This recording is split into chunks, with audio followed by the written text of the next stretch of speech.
মিনাদন্নি মানুষের প্রতি বেশি বেশি ধারণা করা হতে ফাইন দন্না আকিদাবুল হাদিস ধারণাই হচ্ছে সবচাইতে বড় মিথ্যা ফাইন্না বা'দাদ-দন্নি ইস নিশ্চয় ধারণা করলে মহা পাপ হয় ওয়ালা তাজাসসু তোমরা মানুষের গোপনীয় দোষ ত্রুটি উদ্ঘাটন করো না মানুষের গোপন কথা মানুষের সামনে উপস্থাপন করো না ওয়ালা ইয়াগতাব বা'দুকুম বা'দা তোমরা মানুষের বদনাম করো না গীবত করো না চায়ের দোকানে বসে আছেন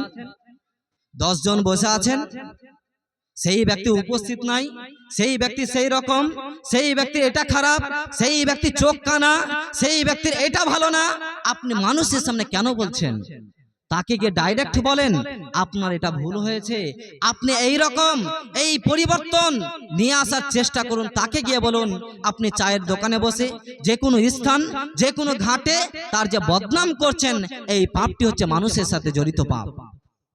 আবু হুরায়রা রাদিয়াল্লাহু তাআলা আনহু বর্ণনা করেন রাসূল সাল্লাল্লাহু আলাইহি সাল্লাম বলেন রাসূল সাল্লাল্লাহু আলাইহি সাল্লাম বলেন আতাদরুনা মাল গীবা হে আমার সঙ্গী সাথী তোমরা কি জানো গীবত কাকে বলে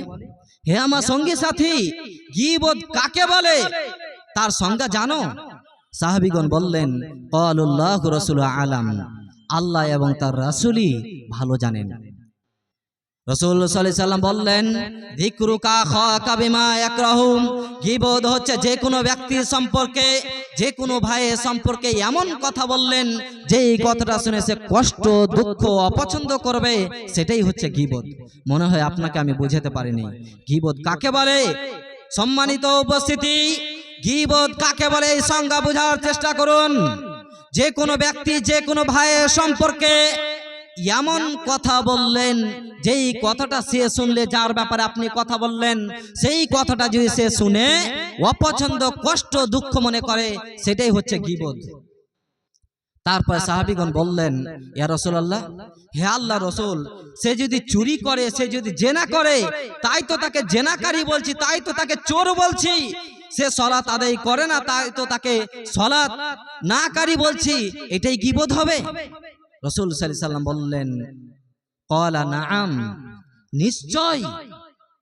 তার মধ্যে যে সেই দোষ ত্রুটি থাকে সে আসলে যদি সেই গুণটি তার মধ্যে থাকে এটাই হচ্ছে গীবত এটাই হচ্ছে বদনাম এটাই হচ্ছে গীবা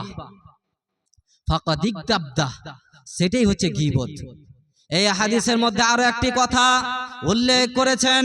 নবী মুহাম্মদ সাল্লাল্লাহু আলাইহি সাল্লাম বলেন যদি কোনো ব্যক্তির সম্পর্কে এমন কথা বললেন যেই কথাটা তার মধ্যে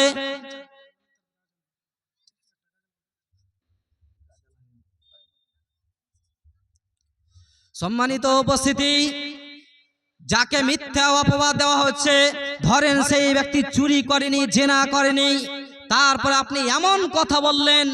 এমন বাক্য বললেন সে আসলে জেনা করেনি মিথ্যা যে তকমা দিলেন ফাকাদ বাহাত্তা সেটা হচ্ছে অপবাদ তাকে বলা হয় অপবাদ তাই সম্মানিত উপস্থিতি কাকে মিথ্যা অপবাদ বলে কাকে গীবত বলে একটু বোঝানোর চেষ্টা করি গীবত তাকে বলে যে কোনো ব্যক্তির সম্পর্কে এমন কথা বললেন যেই কথাটা তার মধ্যে আসলেই রয়েছে সেই যেই কথাটা বললেন সেই কথাটা তার মধ্যে আসলেই রয়েছে সেটাই হচ্ছে গীবত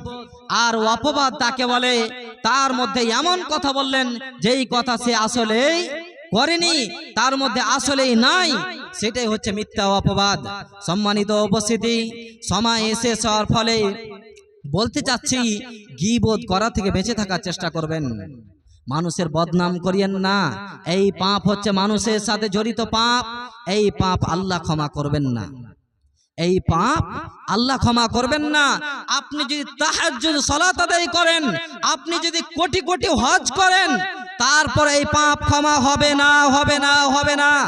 মানুষের সাথে জড়িত পাপ আল্লাহ ক্ষমা করেন না যাকে মিথ্যা অপবাদ দিয়েছেন যার বদনাম করেছেন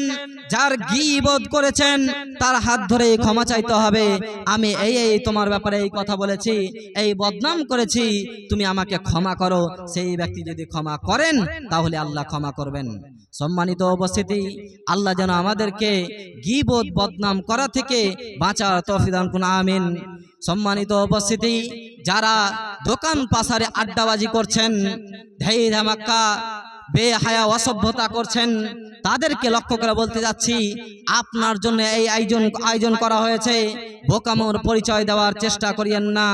আল্লাহ যেন আমাদেরকে কোরআন হাদিস মানুষের সামনে বলার এবং মেনে নেওয়ার তৌফিক দান করুন, আমিন। এই বলে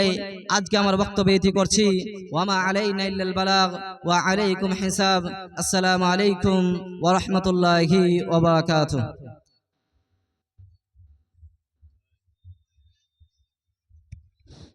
ওয়ালাইকুম সালাম ওয়া রাহমাতুল্লাহি ওয়া বারাকাতুহু। এতক্ষণ আমাদের সামনে বক্তব্য রাখছিলেন গীবত সম্পর্কে।